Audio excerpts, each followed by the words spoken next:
Hello, my name is Gene Nepomuceno. I'm a field applications engineer at Vision Research, and I'll be leading this training session. So from here, we're going to jump into PCC. We're going to go through the manager and the live tab, getting a good focus. We added a new tool for that makes it a little easier.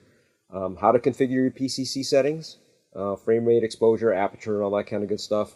And then we're going to capture a high quality video, and we're going to save that video to the hard drive, and go over a few other features that are in PCC, and that should be it. Okay, so when you start PCC for the first time or any subsequent time, it'll always start with the Manager tab open. Okay, if you have a camera connected and PCC sees that camera, it will show up here under Cameras. Any files you had previously open will actually show up here. So in this case, I had this file open earlier. I don't want that file there anymore. I don't want it to open anymore, and I don't want it populating this list. So I can hit this X and delete that. Okay. If I had some videos that were actually in this camera, for instance, if there's a flash card in there, I can actually highlight that and hit the X. It will get rid of that. The other thing it does is this button here allows you to create a group. Okay. So we'll call this. We'll call one. If we were doing a car crash, you would have a driver side, right, or a set of cameras on the driver side. Okay, and I can take the camera and I can drop it into the driver group, just like. Oops, I'm sorry. I can do that with files too, apparently. Let's make this in the passenger group. So I can take these cameras and drop them into the passenger group. So if I had 3 or 4 cameras in the passenger group, if in the camera list I bring up passenger instead of VEO 640 and the other individual cameras that are in there, any changes I make will be applied to everything within that group. All right. If I don't want this group anymore, it's highlighted. I hit the X, it takes it out. So yep, throw it away, and it puts it back in the root camera folder. Same thing with this one I made under Files. Hit the X, and it goes away. All right. This button on the right is our Ethernet configuration. If you don't see a camera here, your Ethernet configuration may be wrong. Okay. All of our cameras have a set network address that you have to use. For 1 gig cameras, it starts with 100.100.something.something. You'll find a label on every camera that shows your IP addresses for 1 gig and for 10 gig. The exception is the new KT series cameras. You use the same 100.100 network configuration or network address scheme for both 10 gig and 1 gig. It's just a matter of plugging it into the correct port to get the speed. Okay, but if you hit the net config, it brings up this utility. It finds all of the network cards that are in your computer, and you can actually hit config adapter. And if you have administrative rights, then it will allow you to actually configure it. Okay, so the port that I'm using is 100.100.114. All right. And right now, if I wanted to reconfigure that, I could check or uncheck use default. I can type in a number here, any IP address, and I can set it to that particular thing. So our default is 100.100.101 with a 255.255.0.0 subnet mask. All right. The other thing up here is that says the plus S is if you want to add a simulated camera. Let's say you wanted to figure out what frame rate and resolution you can get with your camera, but you don't have the camera available. A couple of ways to do that. One is on our website. There is under calculators, just like what the lens calculator was. There's one called resolution and frame rate. So same thing. You choose a camera. You put in some velocities and whatnot, and it will tell you what frame rate you can achieve at what resolution based on that camera's performance, and also how much record time you get. All right, but you can also do it within PCC and it's close. Both of them are approximations, but I can pick from any camera in this list, and this goes all the way back to some of the very first cameras we've actually made, from the V4 all the way to TMX, and the KTs, which are our new ones. All right, but you just choose one, hit add, and then you will see a SIM camera appear here. And once you have a SIM camera, the live tab will actually go active. All right. Right now, without a camera, if I went to live, everything would be grayed out. But I do have a camera, so it's working right now. At the very bottom, there are 3 buttons. First one is your preferences. So we're going to start maximized. I do a thing called persistent trigger position that keeps my trigger where I put it, whether it's at the beginning, at the end, or somewhere in the middle, regardless of how many frames I have. If I change the resolution, I get more frames. If I go to a smaller resolution, by default, the camera sets its resolution based on frame numbers. All right. If I say I want 100 frames after the trigger, right, and I have 200 frames available, that's a 50% trigger. But if I reduce my resolution and I now have 2,000 frames available, that is a 10% trigger, right? You want it to be roughly the same. If you want it the same every time, you check persistent trigger position. So now that I have 2,000 frames instead of 200, I end up in the center. Okay, always in the center. Cine Slider Tooltip is if I turn that on, what will happen is when you go to playback, on the playback bar, when you hover over the playback buffer, you'll get a thumbnail of the image at that frame number where you have it hovering. Persistent border data, one of the things you can do is you can put border data, which is the metadata, on every image that's visible instead of just using PCC itself. This is especially useful when you're making MP4s or other non-cine files and want to send them to people who don't or can't install PCC, and they want to know what the actual metadata is.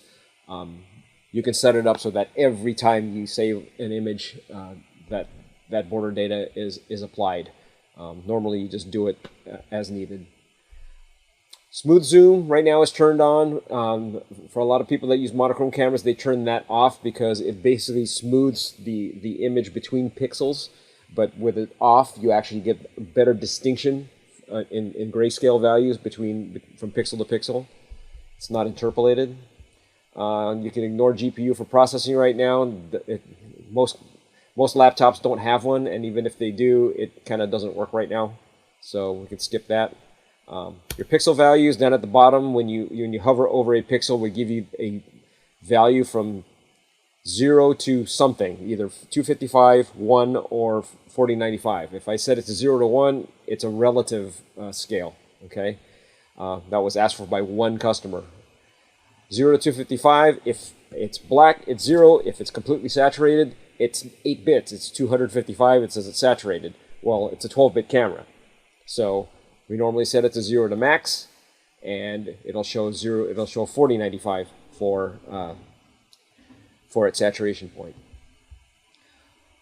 Up here, how do you want your units displayed for exposure time, EDR, and post-trigger frames? But the default is scientific, right? These are shortcuts, and everything's going to be shown in microseconds, and your post-trigger frames will be in how many frames after the trigger do you want to save, right? We can do it in percentages. So exposure time is going to be a percentage of 1 over the frame rate, okay?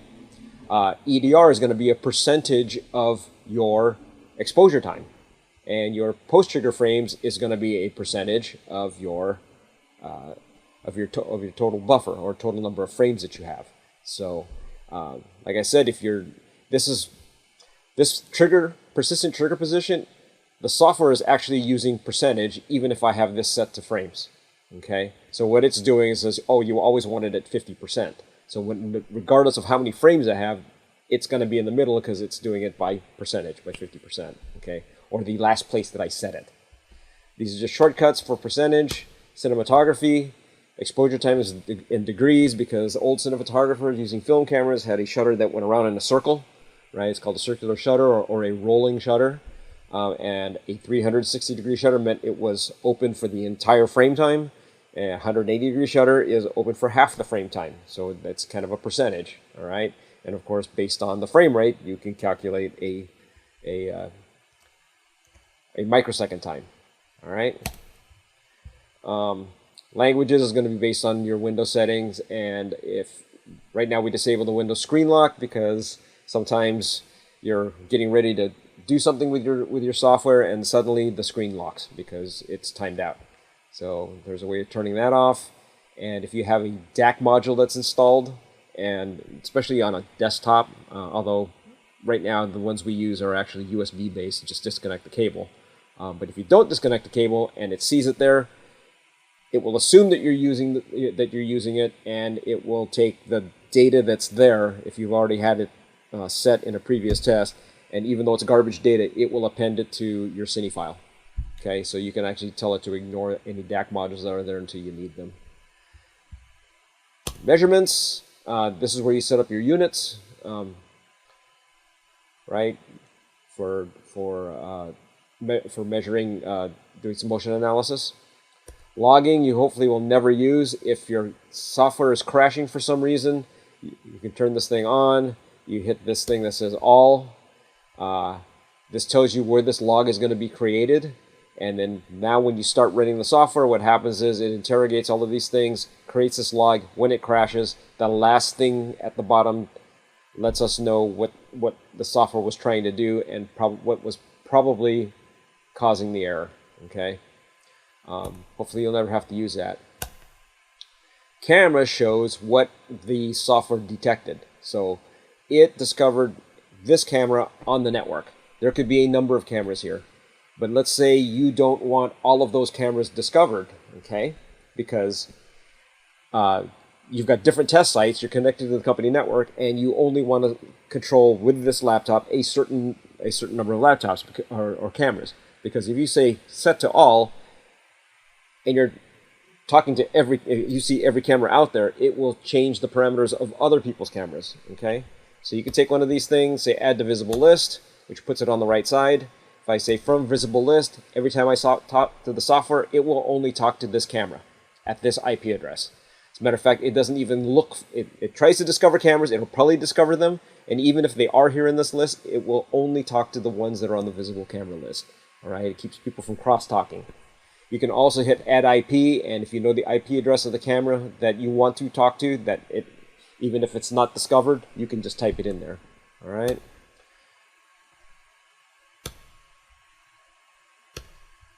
All right. The other thing we have down here is what's called Nucleus. So Nucleus is our camera maintenance program. All right. So you select the camera. It tells you a lot of things about the camera. One of the important things you need to know here is what the PHFW is, right? That is the phantom firmware number. That firmware number includes this firmware file, this FPGA file, this kernel file, and a few others that aren't listed here that we don't track in this particular thing, okay? So occasionally we release firmware to fix bugs or to add a new feature or do a few things like that. Download it from our website, hit the firmware button, find that particular firmware, or in this case, if I wanted to roll it back to an older firmware version, I would select it, hit open, and then once I've hit open, I hit firmware upload, and it will start the upload process. Just follow the instructions on the screen.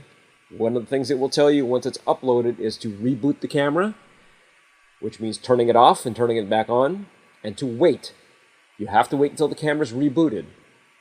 Once it's rebooted completely, and it takes longer because it's doing a bunch of it's doing a bunch of file swaps. When you hit the OK button, PHFW here should update to the current the number revision of the file that you just uploaded, and you won't get an error saying the camera hasn't rebooted yet. If you do get that error that says camera hasn't rebooted yet, wait a little longer. Wait longer. Do not reboot do not drop power from the camera again, because if you do it while it's doing the swap, you will brick the camera. All right, and have to come back. IP addresses. This IP address is permanently burned into the camera. You can't change that. All right. Right now, I've got this connected to my router, so I am getting an IP address to use on my network for this camera. All right. In addition, if I uncheck that, you can put in a static IP address of anything that you want that matches your company network or whatever. But it's got to be static, and it's got to be unused by any other device. If you have 10 gig, this is the current 10 gig address I have in this camera. It is not permanent. If I type in a new address below here, it will actually change this IP address. All right. So you just want to make sure that you don't do that.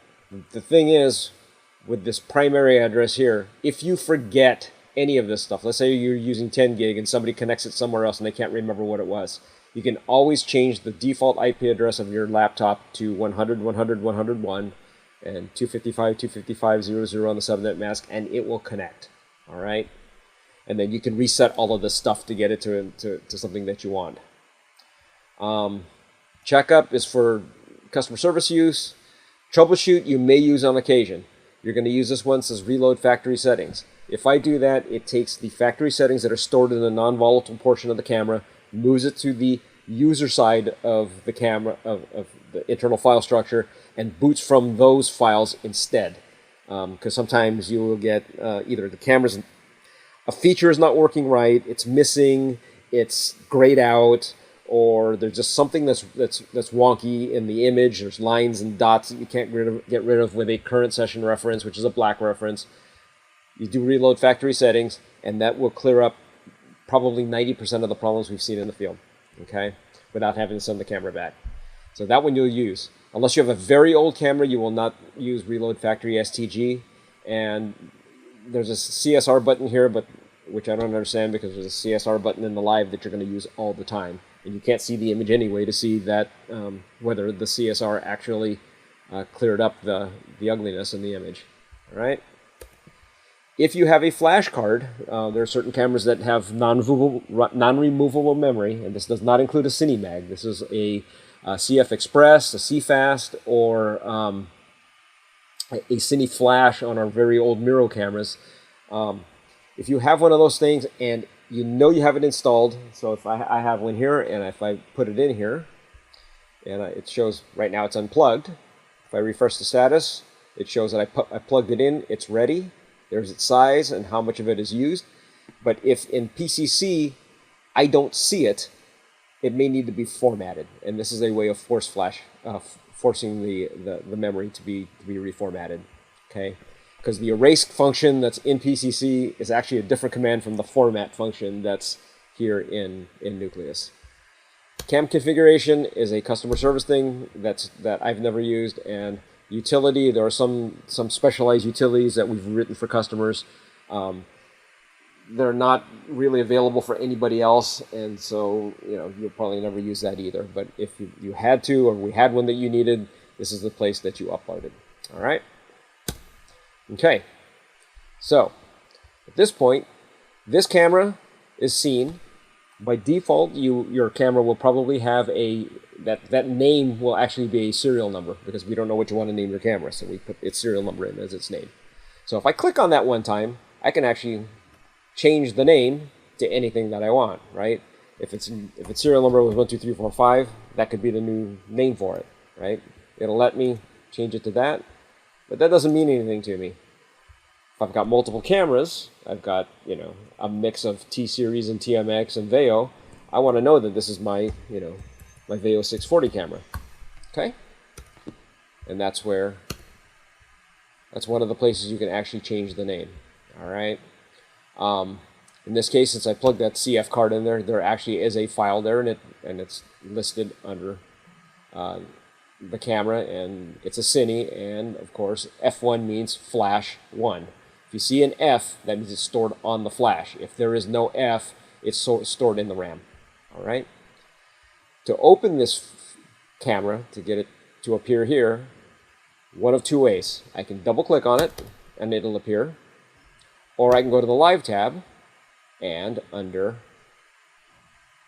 Cameras, it's listed there, and I will click on the 640, and of course that's the only one I have, so that brings the camera up. When it comes up, you're going to get the Cine settings section open, because you're going to set up for your test, right? So basically, you're going to have some you're going to determine what resolution you need, sample rate, exposure time, whether or not you're going to use EDR. If you change anything that's up here, hit the CSR button. Okay. So this tells me I have 6 seconds of record time, and I have my trigger here somewhere in the middle. And let me turn that fan on. Hit the trigger button. Go to play. And there's my image. All right. And you can see that I've got this thing playing. Let me reduce this to about 10 frames a second. All right. So let's say I wanted to save this thing from, say, about there. What I'll do is I'll say mark in. That says this is the first frame that I want to save. And I'll just play this thing till it gets about one revolution in roughly. And I'm going to hit mark out. Hit the Save Cine button. And I created a folder called Academy, which is empty at this time. And I can use some wildcards here to automatically name this thing. This tells you here at the bottom what the result is going to be of these wildcards. Or I can just type in whatever I want. So Academy Test 1, right? And you can see it goes in my desktop work folder, in a folder called Academy, and Academy Test 1.cine. This determines what format I'm going to do it in. We always tell everybody, save it as your raw cine. Okay, raw cine is your it's going to be your negative. You can change your raw cine to anything that you want in this list after that. All right, but you can't go back to a raw cine from most of these things. All right, because a lot of these things are 8-bit formats, and you're throwing away 4 of your 12 bits as soon as you save it. All right. So at this point, this tells me the size of the file and how much space I have, the type of packing, which we'll go over a little bit later. Hit save. The cine is saved. At this point, I personally like to open that file just to be sure that it is exactly what I wanted to save. There's my first frame, and I could go through and go, yep, it saved 1 revolution. It's all there. I'm not missing anything. Now I'll close that file and probably not do that again, all right, because I'm sure that this process works. As soon as I'm done with that, if I have another shot, you go back to live, hit capture. It says, do you want to delete the cine? I say, yes, I do. And at that point, it's waiting for another trigger. Okay? So those are the basics. That's your basic workflow. You set up a resolution, a sample rate, exposure time, your trigger position, and then trigger the camera, play it, open play, find the area that you want to save. Of course, that's what's on my CFast card. In this case, so Cine 1, find what you want to save, mark in. If that was it, mark out, hit Save Cine, and download it. All right? So that's your basic workflow. Now, details of this workflow. Resolution, again, and sample rate are tied together. This is my maximum resolution, which is 2560 by 1600. This is my minimum resolution. Everything in the center, between those two, are suggestions. Okay? In sample rate, this is my maximum sample rate, roughly rounded to a whole number. This is my minimum sample rate. All right? Everything in the middle is roughly 10% increments of the minimum to the maximum of this particular sample rate that I choose. These are interconnected. If I reduce the frame rate, excuse me, the resolution, now my sample rate jumps to 14,000 frames a second from 1400. All right. So based on those two things, you're going to based on what frame rate that you require for your test, you are going to customize your resolution in roughly 128 in this camera, 128 by 4 increments to maximize your field of view and your resolution for the sample rate that you require. Okay, so in this case, I can go to 14,000, but if I only wanted 10,000, I can actually change this to something else. Maybe 768 for the horizontal, right? If I did that, I can get to 11,000. Let's say I want a little more vertical resolution. So if I went to 600, gets me just under, so I know that's too much. So it has to be somewhere between 600 and 512, right? So if I did, 550, it rounds to 552. So the camera automatically adjusts, or the software automatically adjusts to what is valid. You don't have to do the calculation, and that will get me 10,000 frames a second, okay? But I've maximized my field of view or my resolution for what I need. I may not need all this vertical resolution and just a strip across the center because I'm shooting a bullet, right? It's not going up or down, it's going in a straight line, and it's a total waste. So I can go I can take the total horizontal resolution and make this, 512, and I can go, 4,600 frames a second, or if I even drop that even smaller, because again, it's a bullet, let's say 128, so a bullet that's flying across the center there, I can get to 17,000 frames a second, all right? So you're going to tweak those two things to get the resolution and speed that you require, all right? Now, exposure time. Exposure time is your shutter speed. And again, it's tied to your sample rate. So at this sample rate, my maximum exposure time is roughly 660. That's 1 over 1500, essentially. Okay? Obviously, that's overexposed. But what can I do? I can close my aperture, right? And get proper exposure. But if I do that, look what happens. I end up with motion blur. All right? But if I increase that, I'll go back to 100. Now I've eliminated the motion blur, but my image has gotten dark, so I have to open my exposure, right, in order to get a brighter image. And even that has a little bit of motion blur, so I would go down to, let's say, 70 microseconds and completely eliminate it. And we can show you that by taking this, right, getting that exposure. If I were to make this recording,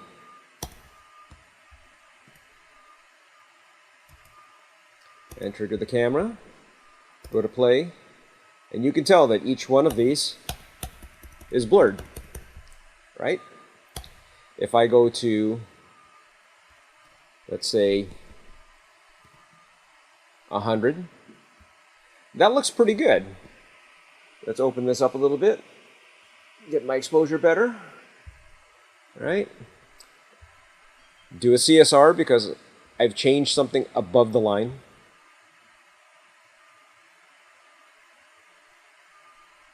All right, capture new recording, press trigger, go to play, and take a look at that. That looks like there's still a little bit of motion blur in it. Very little, but it's still kind of there. If I use these buttons up here, right now I'm set to fit. If I hit 1:1, now I am displaying one image or 1 pixel on the sensor to 1 image on the screen. And if I look at this, I don't think that's a focus problem. I really think that's a motion blur problem. That's a little bit blurry, right? So if I go to live again, and I increase my exposure time to 70 microseconds, let's make it 50. 50 microseconds. All right. Open my aperture just a bit, and capture, trigger,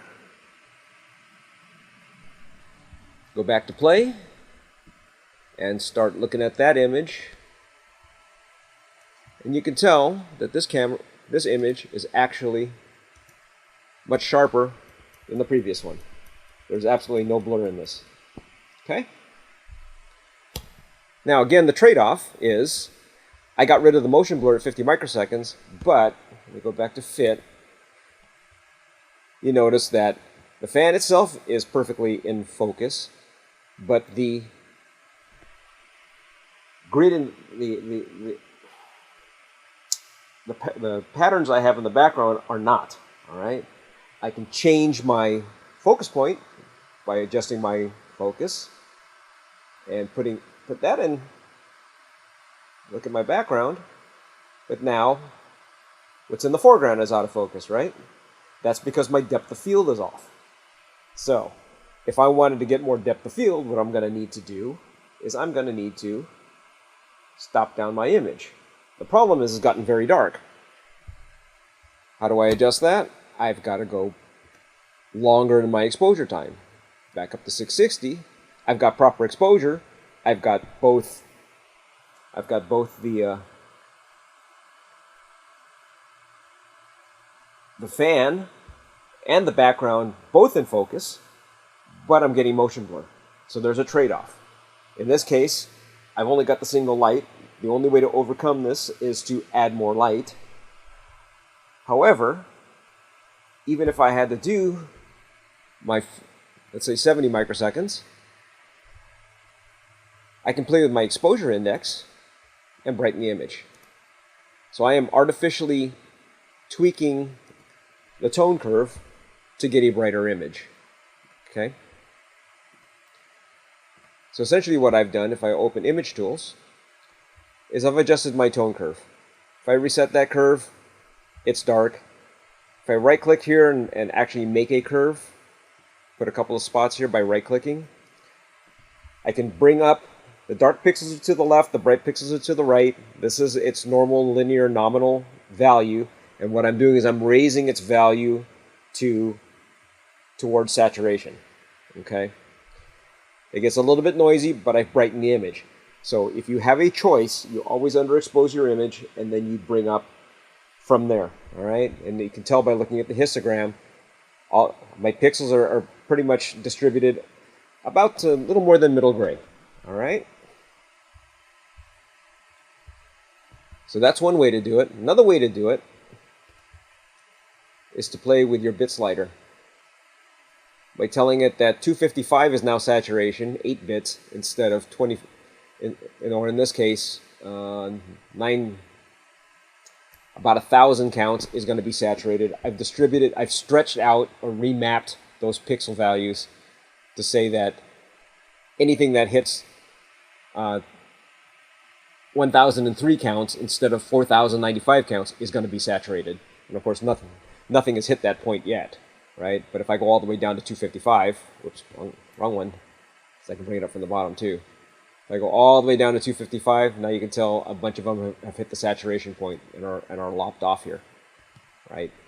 So now I'm saying 255 is saturation instead of 4095. Okay, so always underexposed, never overexposed, so you can pull things out of the dark. All right, and the thing is,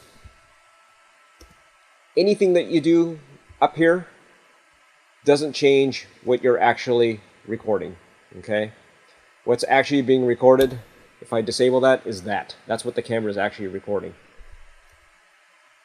All of this stuff is applied and changes how it's viewed on the screen, and that's all.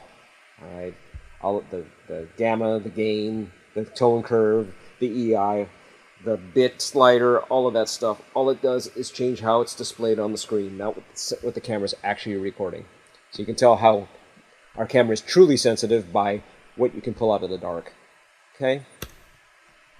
A neat tool that we have when it comes to focusing the camera is our focus assist.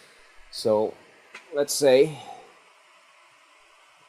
let's shallow out that that focus again. Right? In this case, my background is in focus. If I hit focus assist, you'll see some nice sharp lines there that show that that background is in focus. And as I change my focus point,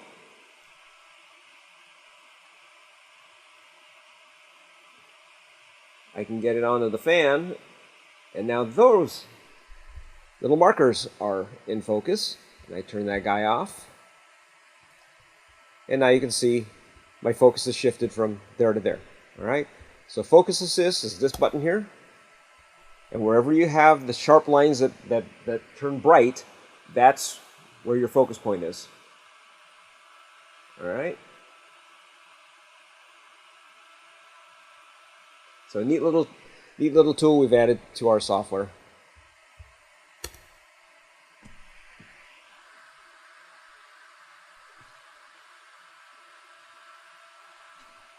Okay, again, when you change anything that's above the line, hit the CSR button.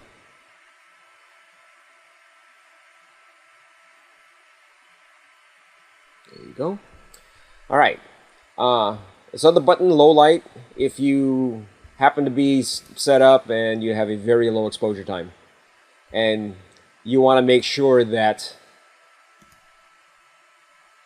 that you have a live image, nobody's bumped the camera and changed your field of view, or you're focused properly, nobody's touched any of that stuff. You can hit low light as long as you are not in you're not in acquisition mode. It's in standby, and it will change your sample rate to the very lowest, the exposure time to the very highest, and turn on auto exposure. So you can just do a quick check, undo low, and it puts it back the way it was. It's a quick way of doing that without having to change all of your parameters. All right. Back to 100. Do another CSR because I made a change.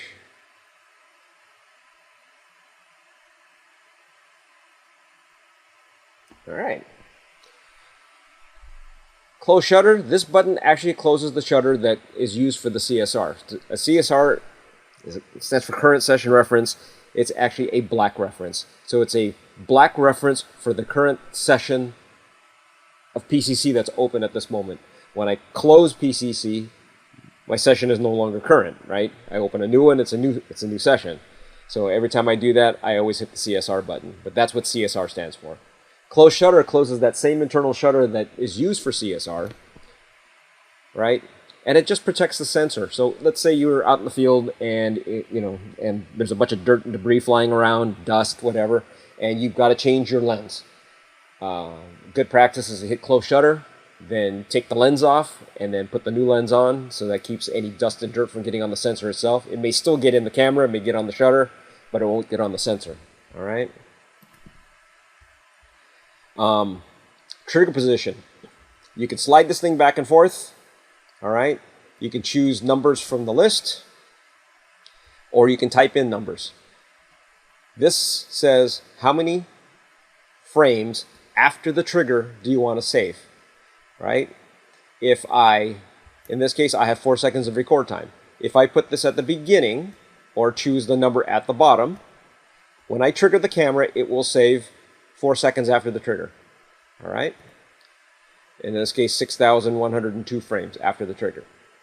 If I put it at the very end, set that to 0, and I trigger the camera, it will save nothing after the trigger, but save the previous 4 seconds of time that the camera saw.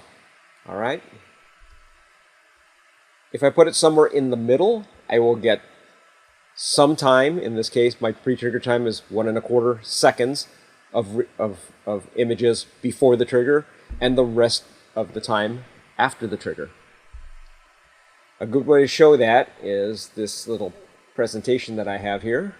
Okay. So here's Adrian Beltre swinging the bat. My trigger point is going to be when the ball contacts the bat. If I have it set at the beginning, and that's my trigger point, everything that's saved is from the trigger point after. Okay? If I have it set at the end, as the ball is coming to the bat, that is my trigger point, and I said save nothing after that point.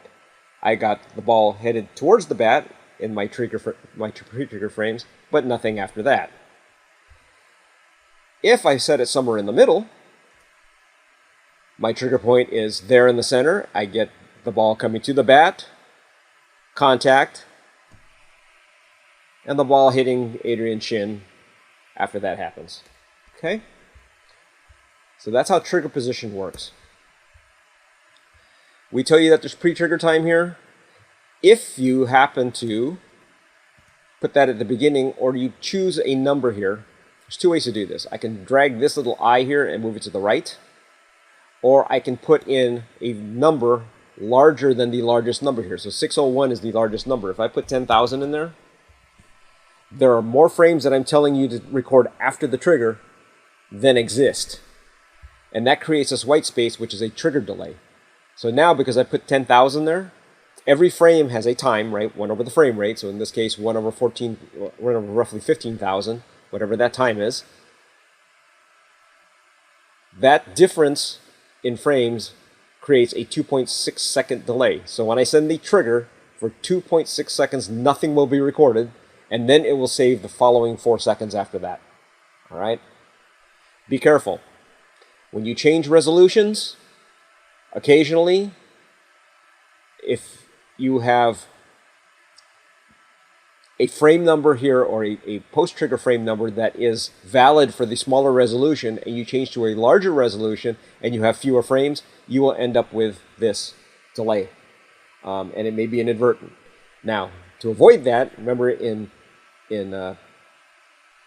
preferences, there is a thing that said persistent trigger position. If I do that, it will always be persistent. It will always be the same. Okay? So if it's always in the middle, regardless, if it's in this point here, regardless of the number of frames I choose, it never changes. So if I go to that resolution, now notice I have 83 seconds of record time. I have way more frames than 6,000 frames. It always puts it in the middle, no matter what. Okay? Or in that, it keeps it in that spot because it's doing it by percentage, because it's persistent. If you don't have that checked, you'll get an error message or a warning message that says, hey, your trigger position is kind of out of frame. Do you want to save this new trigger position, or do you want to go back to the old one? All right?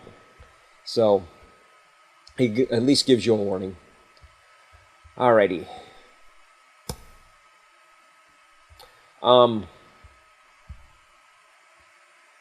Flash memory, if you have it installed, it will actually show you that there's something here.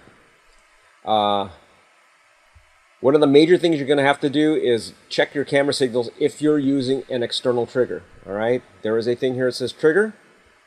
If you click this button, it'll allow you to configure it. Again, by default, it's falling edge. So if it's pulled up to 5 volts, I short it to ground. When it falls to 0, the camera will trigger. Now there is a filter time here that you can set to just about anything. You can set it to 0 if you like. But it induces, in this case, by default, which our 32 is our default, a 32 microsecond delay. It says, I saw that falling edge. Now it's got to stay low for 32 microseconds, and then I will trigger. If it only stays low for any duration less than 32 microseconds, I'm going to consider that a false spike that was induced into the line, and I'm going to ignore it. Okay? So you can set that to 0 if you want no delay after your trigger, but there are things that can cause false triggers. I have had telemetry systems do it. I have had people turning lights on do that. If you have any kind of electrical line that's too close to your trigger, you're going to get EMI that's flying around when things go on and off, especially high current things like motors and lights and those kind of things. So just be aware of that. It's bit me a few times. Remember I showed you how to add a delay by adding more frames here than where you actually had. The better way to do it is to actually do it in delay, is to add a delay time, right? And you can do that in microseconds. So instead of doing whatever the resolution of it doing it by frames is whatever the interval is of 1 over the frame time, that's going to be a certain number of microseconds where I can go as low as 1 microsecond or even nanoseconds. I can put this in a decimal. So I can have a few nanoseconds of delay time if I wanted to. So that's one of the things you could do. So again, here, falling edge, rising edge, both of those are for either a switch closure or TTL. The HV stands for high voltage. Again, you can use a DC voltage that goes above 7.5 volts up to about 30 volts. Our spec says 32, but I've had people that were too close to 32 and ended up burning out the circuit. So I tell people 30 now. But any DC voltage up to 30 volts will trigger the camera either as you add it on rising edge or take it away using falling edge. Okay. There are other things here you can configure later, but we'll go into that in the next class. Camera info is down here at the bottom. It tells you about the camera. This is the other place you can change the name of the camera. It tells you its current IP address. That's what was given to it by my DHCP server.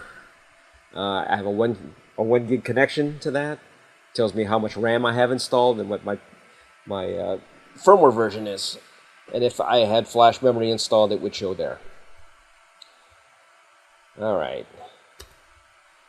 When you're framing and focusing, you have these two buttons I showed you, 1-to-1 and fit.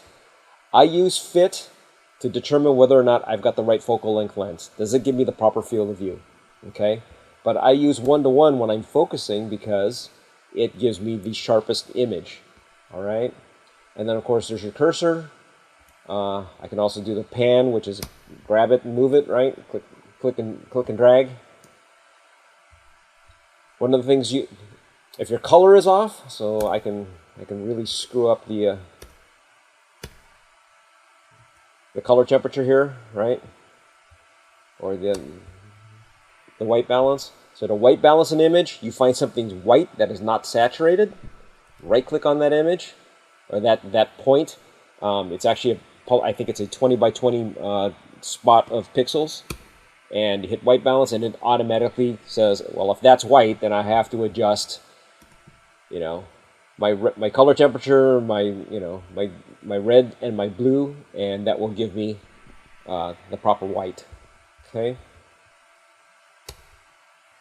All right. Now, one of the other things you're gonna look at is capture an image.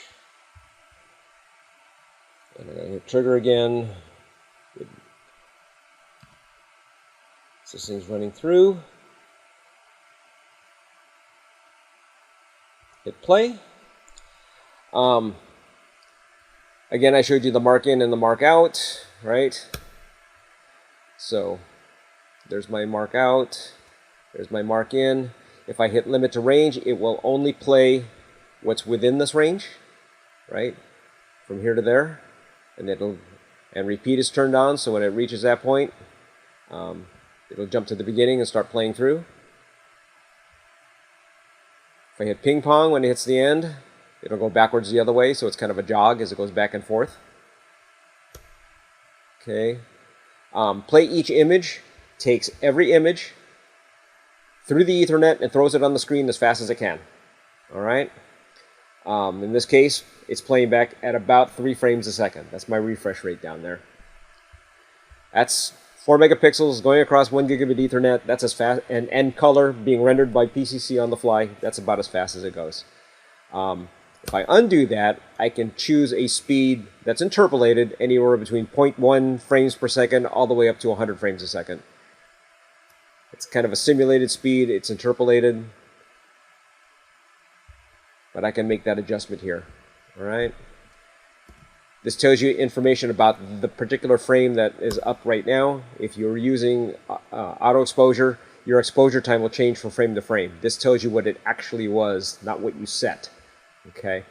And we do some calculations down here for timing if you wanted to know the difference between 2 frames or from trigger, how long it was. Cine info is the metadata. We give you a bunch of metadata down here. That you of the camera. If you had the Canon lens on here, it would actually tell you what lens you had installed and what the aperture was and the focal length. If you had a zoom lens on there, sample rate is there. The actual sample rate is here, so it's actually was set for 14,098, but it's actually 14,098.0071 frames per second. if you're doing some velocity calculations, you're going to want to know what the actual interval is, or the actual time, the period is, in order to get that that calculation accurate. Okay. Syncing, it's set to internal sync. We didn't talk about that, but you can have the thing sync multiple different ways. Right now it's running off its own internal clock. All right, measurements we're not going to talk about, although image search is a kind of a cool thing that we've got here. So let's say you're looking for a bullet, right? One way you can try to find it is I can use this timeline zoom, right? Because this represents the entire buffer. And as I move this thing in certain steps, if I've only got, a dozen frames that bullet appears, and each one of these steps is 100 frames, I'd just be skipping right over it every time I try to find it, right? I could never find it. So one of the things you can do is zoom the timeline up, and it takes a subset of your entire buffer, and now this is only scanning through that subset, all right?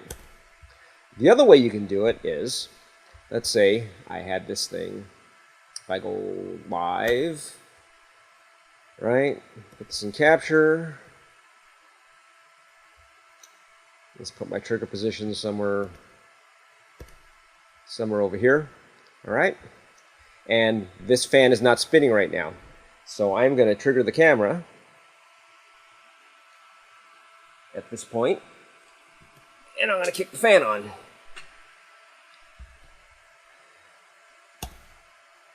So in this case, I know it's somewhere after my trigger point. I hit that, it takes me to my trigger. This goes to the very end. It moved. There's the very beginning where it doesn't move. So there's nothing going on in here, but somewhere in here, I know the camera starts to move. Obviously, I can find it by scanning through here. But let's say I didn't know, and at this point where it starts to move, it stops moving, or it passed through, right? If it's a bullet, it's passed through and I can't find it, right? I can get to a point here where I know I'm close, and based on this image search, right-click on this button, on the play forward button, because I know it's forward of my current frame, and it's going to compare this frame with the 10th frame after this, then the 20th, then the 30th, and the 40th, because I've got it set to 10. You're going to say skip to image change. And it's going to be scanning this thing, looking for that movement. And once it finds that movement, it'll stop. So at this point, I can see that there was movement up to about, let's see, somewhere around here. And then nothing, right? But if I only had a dozen frames, it would find that movement in that dozen frames and stop the search and allow you to find it. So what it's looking for is a 2% change, right, in 10% of this entire image of an intensity change in a pixel, in 2% of the pixels, or 10% of the pixels, I should say. All right. There's another one called correlation, which, as long as there's a 1-to-1 correlation, the search won't stop. All right. And I can say, what difference do I want to look at? What percentage in light intensity? And it can go all the way to 0.01%, so it's very, very sensitive. All right. You can do an incremental search, which instead of doing this current frame against every 10th frame after that, it's a sliding search. So it's this frame to the 10th, then the 10th to the 20th, the 20th to the 30th, 30th against the 40th. All right. So if there's some slight change that is not the movement that you're looking for, you can use an incremental search to find that. All right. That really works better for the difference than it does for the correlation, because the correlation is looking for a very small piece of motion. And of course, you can change that threshold to anything that you want. All right. Now, a few things we didn't talk about in Save Cine. Once you're in Save, again, you can use these defaults, which are basically these things that are inserted into the file name. There's a number of things here, and you can see that if in these brackets, those are the wildcards that would be added, right? So, Cine number, these are the wildcards here, and those can be added. You can do none. There's some suggested ones. The one that's up there is one of these suggested ones. One of the things you have to watch out for is, even though this is the default, what actually happens is when you first get this thing, this is a backslash. And it's doing a thing called test name. This is test name in here. The problem is, where's this test name coming from? You notice it says Academy right here, right? Where did that Academy come from? Well, it actually comes from here, in auto file naming. There's test name, and it's an Academy. This was kind of an add-on feature for doing DIC, for easily doing snapshots. So it unfortunately ended up in a different place, but it does affect things, the naming that happens here under your save cine. So this test wildcard comes from that menu that's up there. You can change that to anything you want. Now you notice that when I said right now, because I didn't save this, it's an underscore. So Academy becomes part of its name. So I'm in the Academy folder. Academy becomes part of the name of the file, and then the name of the camera, the cine number, and then the save number. I've made 4 saves so far, or 3 saves so far.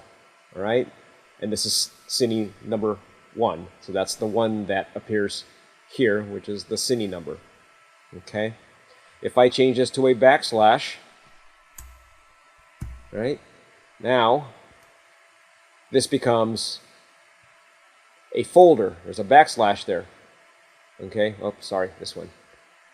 Now instead of being an underscore and part of its name, it's now a folder. So this will end up in a folder under an Academy folder under my current Academy folder, if I were to save that. Okay.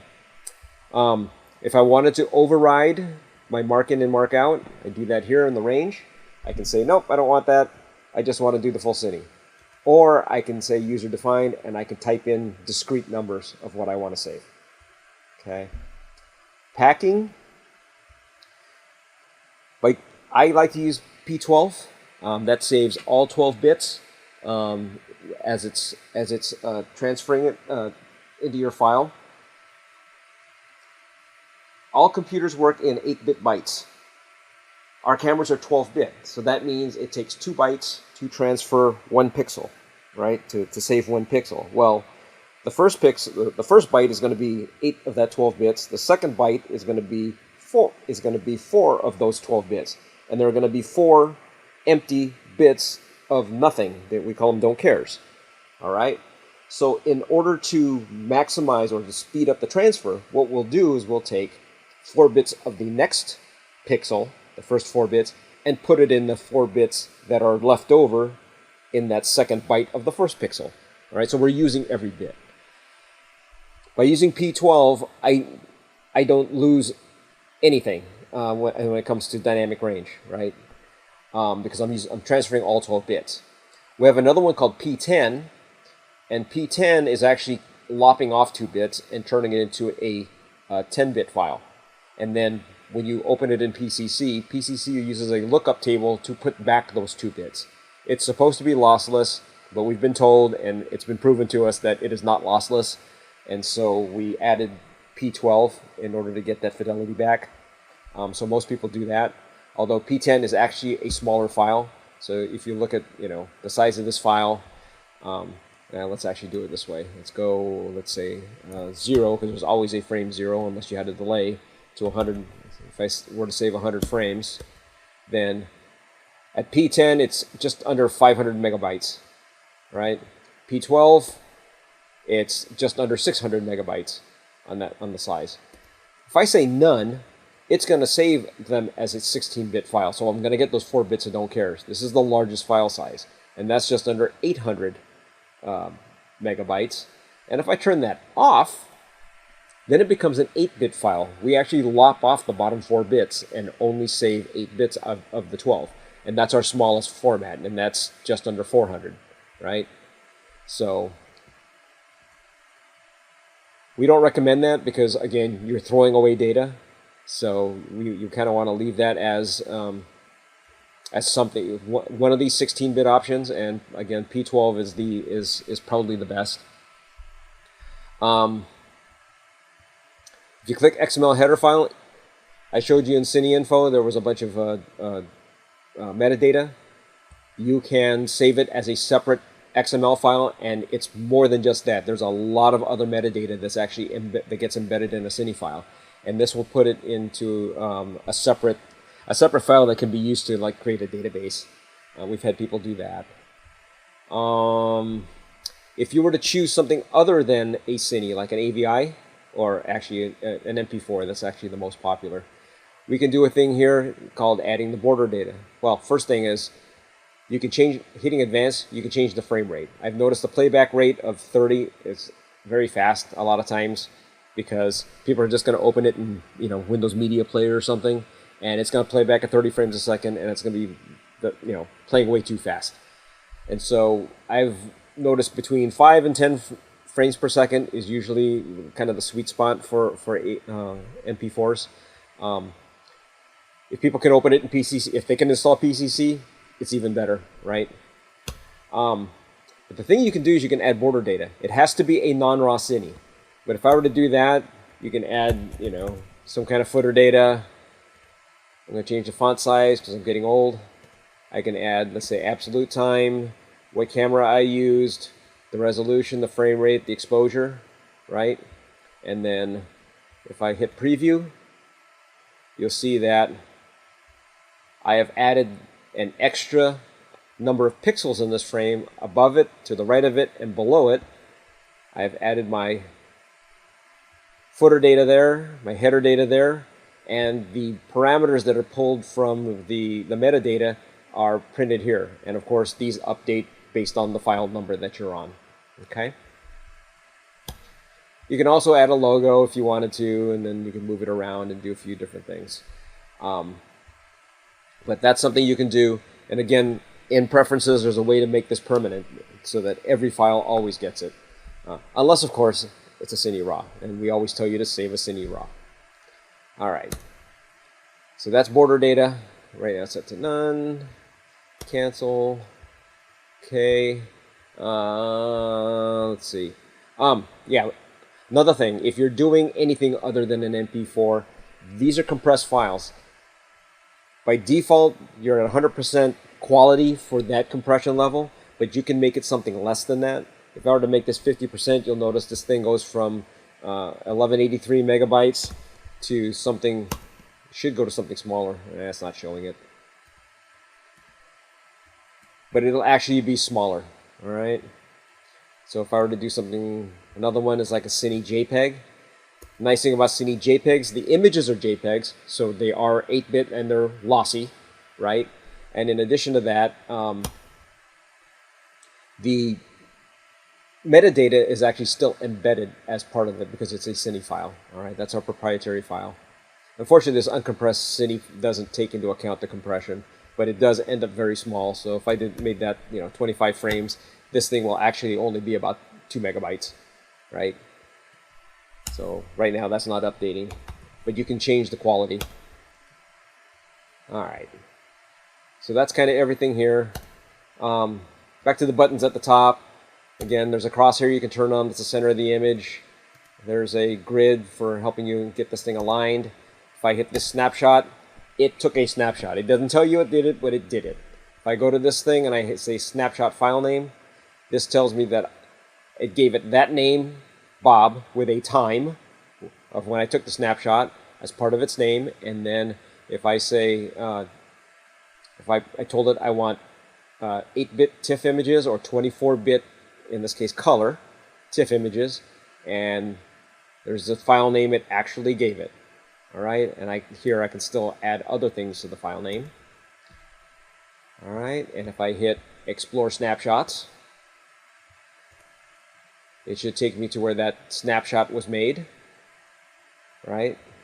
So if I do it by date modified, there's the one I just did right there. Okay. Do it by name there. Another option here is Snapshot Folder Clean. I don't recommend that you do it. If you click that button, it'll ask you, do you really want to do that?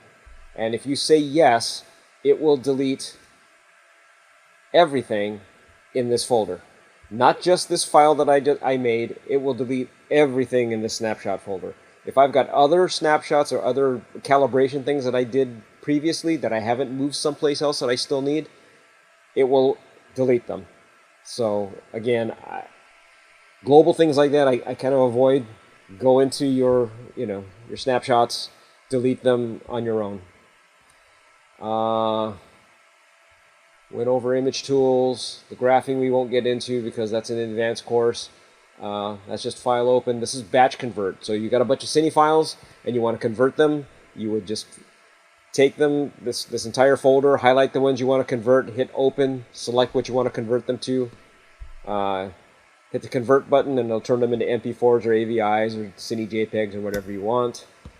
This will take TIFF images that you've broken them up into and convert them back into a Cine if you've lost the Cine. All right. This just tiles things. Right now, auto tile is turned on. As I open things up, it just puts this one here, puts the next one to the right, the next one at the bottom. If I didn't have that turned on, they would just cascade over the screen. I'll get a square there, a window here, a window here, a window here, and then if I hit this tile button, it will tile them up. All right, and put them in order and fill your screen. Okay. At this point, I think I've used up all my time for this. If you have any questions, you can contact anybody in customer support or one of our field engineers. You can also contact me from the beginning of this presentation. That first slide has my email address there. You can send me an email and ask your questions. And again, this is just the basic class. There's an advanced class in addition to this, and we'll cover just about the rest of the features in PCC in that one. Okay? Thank you very much for watching, and have fun with your cameras.